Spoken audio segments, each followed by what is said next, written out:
मेज पर लेटे हुए झांग वेनचांग ने अपना सिर उठाया और जल्दी से अपनी आस्तीन से अपने चेहरे पर आए आंसू पोंछे, अपने दुख और पीड़ा को छिपाते हुए उसने मुस्कुराने की कोशिश की और कहा, मुझे खेद है, मैंने बहुत ज्यादा शराब पी ली और अतीत की कुछ चीजों के बारे में सोचने लगा। मेरी भावनाएं थोड़ी बेकाबू हो गई थी। ये फैन ने अपने दिल में एक आह भरी। उसका ये पुराना सहपाठी बहुत दुखी था। उसे अपनी पत्नी पर शर्म आ रही थी और वह बच्चा याद कर रहा था जिसे उसने पहले कभी नहीं देखा था। वह खुद को नियंत्रित नहीं कर सका और फूट फूट कर रोने लगा। इन लोगों द्वारा उपहास किए जाने के बाद उसे अपना दुख छिपाना पड़ा और उनसे माफी मांगनी पड़ी। ये कैसा एहसास था। इस समय झांग वेनचांग के माथे पर सफेदी छाई हुई थी, उसकी आंखें सूजी हुई थी और आंसू अभी तक सूखे नहीं थे। उसके दिल की गहराई में छिपा दुख और पीड़ा दूसरों को पूरी तरह से महसूस हो सकती थी। इससे ये फैन का दिल बुरी तरह से धड़क रहा था। इस पुराने सहपाठी को सहना वाकई आसान नहीं था। एक बहुत ही सरल और ईमानदार व्यक्ति वास्तव में ऐसी स्थिति में गिर गया था। आधे अपाहिज बूढ़े आदमी, हम अपने आप को तुम्हारे स्तर तक गिराने की परवाह नहीं कर सकते। भले ही तुम मर जाओ, ये हमारा कोई काम नहीं है। हालांकि आपके दोस्त की बातें बहुत ही सीधी हैं। हम उसे जानना चाहते हैं। वे लोग चेहरे पर उपहास लिए मेज के पास आए। उन्होंने ऊपर से ये फैन और झांग वेनचांग को देखा। हान फेयू ने ये फैन को घूरते हुए एक ठंडी मुस्कान दिखाई और कहा, ये वास्तव में एक छोटी सी दुनिया है। मुझे हमेशा लगता था कि तुम उन खंडहरों में मर गए हो। मुझे यहाँ तुमसे मिलने की उम्मीद नहीं थी। 2 साल बीत चुके हैं और ऐसा कोई समय नहीं है जब मैं तुम्हारे करीब नहीं आना चाहता। ये फैन शांति से वहां बैठा और अपने लिए शराब का प्याला भर लिया। वह बहुत ही सहज और शांत था। उसने प्याला उठाया और एक ही घूंट में पी गया। उसने कहा, यह एक छोटी सी दुनिया है। मैंने वास्तव में ये शब्द फिर से सुने। पिछला व्यक्ति न केवल दूसरों को नुकसान पहुंचाने में विफल रहा, बल्कि उसने खुद को भी नुकसान पहुंचाया।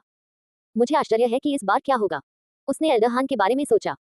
इस समय जब उसने हान फेयू को वही शब्द कहते सुना तो उसके दिल में बहुत अजीब सा एहसास हुआ। तुम बहुत शांत हो। शांत होने का दिखावा मत करो। आज तुम्हें कोई नहीं बचा सकता। मैं तुम्हारी जिंदा खाल उधेड़ दूंगा। इस बिंदु पर हान फेयू की भौहें सिकुड़ गईं। उसकी आंखें डरावनी थी और उसका भाव अत्यंत भयावह था। वह अपने साथ हुई मारपीट के दृश्य को भूल नहीं पाया। यह उसके दिल में एक कांटे की तरह था। जूनियर मार्शल भाई हान, क्या उसे आपसे कोई शिकायत है? इसे हम पर छोड़ दो। हम उसे तब तक पीटेंगे जब तक वह अपंग न हो जाए।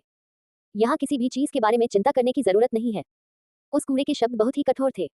भले ही उसने जूनियर भाई हान को उकसाया न होता, फिर भी हम उसे नहीं छोड़ते।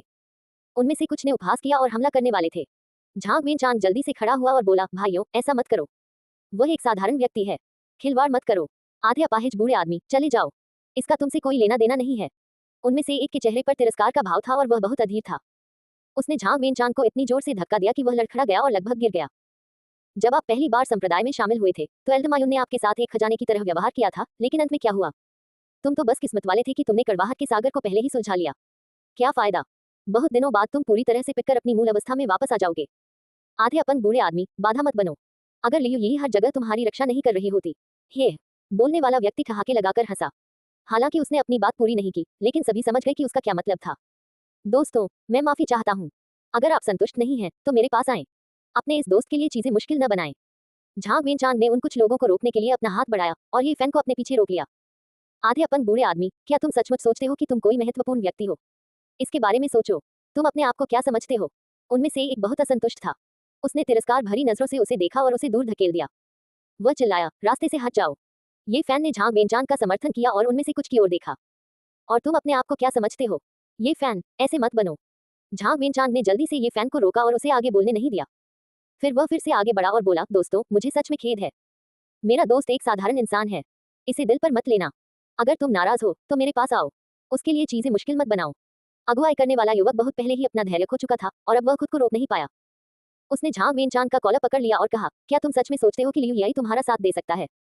अगर तुम मरना नहीं चाहते तो चले जाओ। उसको छोड़ दो। ये फान अभी भी वहीं बैठा था। वह उठा नहीं। उसने शराब का प्याला उठाया और सीधे उस व्यक्ति के चेहरे पर उड़ेल दिया। तुम मौत को दावत दे रहे हो। आगे चल रहे आदमी का चेहरा बहुत उदास था। उसने झांग वेनचांग को धक्का देकर दूर कर दिया और अपना हाथ उठाकर ये फैन के चेहरे पर थप्पड़ मारा। ये फैन बिना हिले डुले वहीं बैठा रहा।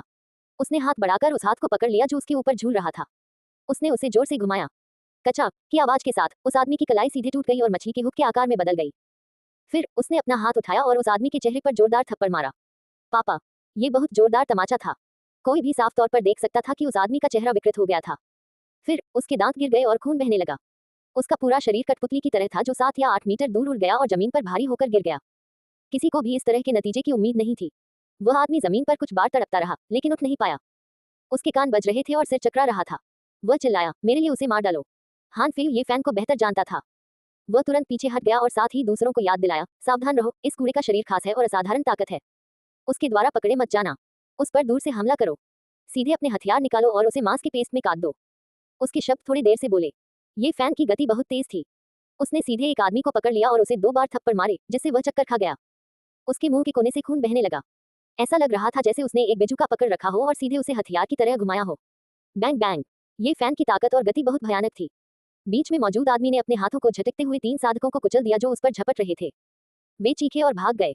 वहां मौजूद सभी लोगों ने हड्डियों के टूटने की आवाज सुनी। जल्दी से पीछे हटो, उसके करीब मत जाओ। हान फेयू चिल्लाया। इस समय किसी को भी उसकी याद दिलाने की जरूरत नहीं थी। वह नाजुक दिखने वाला बच्चा बस इंसान के रूप में एक क्रूर जानवर था। वह बस बहुत ही जंगली था। उसने एक जीवित व्यक्ति को ऐसे उठाया जैसे कि वह टूथपिक पकड़े हुए हो और दूसरों को तब तक कुचलता रहा जब तक कि वे जमीन पर लुढ़क नहीं गए। छोटे भाई हान, क्या तुमने नहीं कहा था कि वह कूड़ा है? इस कूड़े में इतनी दिव्य शक्ति कैसे है? बाकी लोगों के दिलों में डर बना हुआ था। उन्होंने निर्दयी भाव से हान फेयू से सवाल किया। वह वास्तव में कचरा है। वह खेती नहीं कर सकता, उसके पास केवल बहुत ताकत है।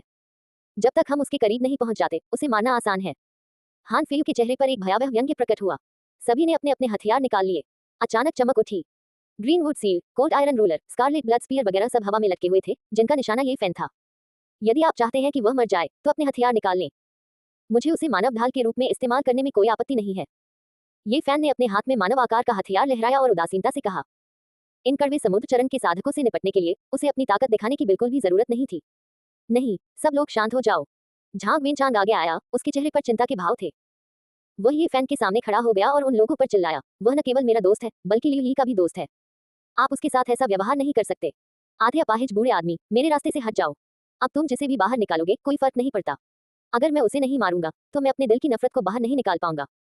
जिस आदमी को ये फैन ने सबसे पहले उड़ा दिया था, उसने रेंगते हुए अपने सूजे हुए गाल को ढक लिया। उसकी आंखों में एक ठंडी रोशनी चमक रही थी। क्या लियू ये इतना महान है? यदि वह हमारे सामने आकर हमारी निंदा करने का साहस करती है, तो स्वाभाविक रूप से ऐसे लोग होंगे जो उससे निपटेंगे। इस पुराने सहपाठी को देखकर जो बहुत दुखी था, ये फैन ने हल्की भरी उसे कंधे पर थपथपाया और धीमी आवाज में कहा, पीछे हट जाओ, वे मेरा कुछ नहीं कर सकते। ये शब्द कहने के बाद ये फैन ने झांग वेनचांग की बाह पकड़ ली और उसे दूर फेंक दिया। तुम अभी भी वहां क्यों खड़े हो? उसकी जिंदा खाल उतार दो। आगे वाले आदमी ने गुस्से से कहा। कौन कौन कौन? हवा के टूटने की आवाज लगातार आ रही थी। Greenwood Seal, Cold Iron Ruler, Scarlet Blood Spear और दूसरे हथियार तेजी से नीचे गिर रहे थे। ये फैन शांत और स्थिर था, अपने हाथ में मानव आकार का हथियार लहराते हुए लगातार अवरोध पैदा कर रहा था। आह, तुम मुझ पर वार कर रहे हो। जिस आदमी को ये फैन ने पकड़ लिया था, वह इस समय थोड़ा ज्यादा होश में था। वह बार बार चिल्ला रहा था, गुस्से में गालियां दे रहा था।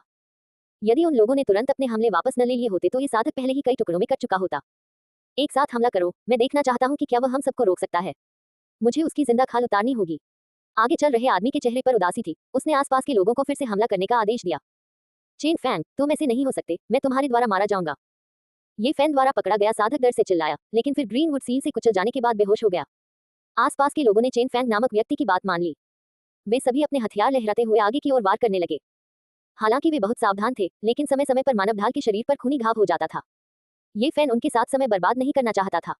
जब किसी की साधना जीवन वसंत चरण तक पहुंच जाती है, तो कड़वे समुद्र चरण के साधक को मारना वास्तव में एक चींटी को कुचलने जितना सरल था। उसने अपने सामने खड़े आदमी को उठाया, उसका शरीर बिजली की चमक में बदल गया और वह सीधे चेन फैंग नामक आदमी के सामने जा पहुंचा। इससे पहले कि वह कुछ प्रतिक्रिया कर पाता, उसने उसे अपने हाथों में पकड़ लिया। आह! चेन फैंग नाम का आदमी बार बार चिल्ला रहा था। उसे भी मानव ढाल के रूप में इस्तेमाल किया गया था और उसके शरीर पर कई घाव थे। आसपास के लोगों को अचानक ऐसा लगा कि वे निर्दोष लोगों को चोट पहुंचाने से डर रहे हैं। ये फैन बिजली की तरह तेजी से इधर उधर घूम रहा था। पेन पेन पेन की आवाजें लगातार सुनाई दे रही थी और हर कोई जमीन पर गिर गया। केवल हान फेयू ने संघर्ष किया। उसने एक बार फिर ग्रीनवुड सील निकाली और उसे ये फैन की ओर फेंक दिया। उसे मारना चाहता था, लेकिन इस बार वह ये देखकर भयभीत हो गया कि ग्रीनवुड सील जो अभी अभी चक्की के पत्थर के आकार में बदल गई थी, ये फैन के हाथों में मजबूती से जकड़ी हुई थी और उसे हिलाया नहीं जा सकता था। टकराना। हान फेयू इतना डर गया था कि उसकी आत्मा लगभग उसके शरीर से निकल गई थी। उसकी ग्रीनवुड सील को ये फैन ने आसानी से पकड़ लिया और फिर उसे पीछे से पटक दिया। यह मक्खी मारने वाले को लहराने जितना आसान था। हाँ, इस समय उसे ऐसा लग रहा था कि वह एक मक्खी है। कच। ये पता नहीं चल पाया कि हान फेयू की कितनी पसलियां टूटी थी। उसने मुंह में खून थूक दिया और सीधे जमीन पर गिर पड़ा, फिर से हिलने में असमर्थ हो गया। छोटी सी शराब की दुकान के सामने लोगों का एक समूह जमीन पर लेटा हुआ था। वे सभी दर्द से कराह रहे थे। उनमें से एक भी उठ नहीं पा रहा था। कुछ ही दूरी पर झांग वेनचांग को अपनी आंखों पर यकीन नहीं हुआ और उसने कहा, ये फैन ने इन लोगों को उठाया, उन्हें एक तरफ फेंक दिया और फिर उन्हें एक एक करके थप्पड़ मारे और कहा, तुम सिर्फ अपने साथ लोगों को धमकाना चाहते हो। मैं, एक कूड़ा जो खेती नहीं कर सकता, अभी भी आपको तब तक पीट सकता हूँ जब तक आप जमीन पर अपने दांत नहीं ढूंढ रहे होंगे। पा पा पा। ये फैन के हाथ लगातार चलते रहे और वह उन्हें बार बार थप्पड़ मारता रहा। थप्पड़ों की वजह से इन लोगों के मुंह से खून बहने लगा और दांत गिरने लगे। हर कोई बार बार चिल्ला रहा था और लगातार दया की भीख मांग रहा था। बेशक ये फैन ने हान फेयू और चेन फैंग पर विशेष ध्यान दिया। जैसे कि वह एक मृत कुत्ते को ले जा रहा था, उसने उन्हें एक दूसरे के बगल में रखा और उन्हें बार बार थप्पड़ मारा। थप्पड़ों की तीखी आवाज कानों में गूंजती रही। तुम। हान फेयू के मुंह और नाक से खून बहने लगा और उसकी आंखें आक्रोश से भर गईं। पापा। ये फान ने उसे थप्पड़ मारा और फिर उसे ऊपर खींच लिया और कहा, ये वास्तव में एक छोटी दुनिया है। जब हान फेयू ने ये सुना तो वह इतना क्रोधित हुआ कि उसने मुंह में खून थूक दिया। उसका शरीर कांप उठा और वह लगभग मर ही गया।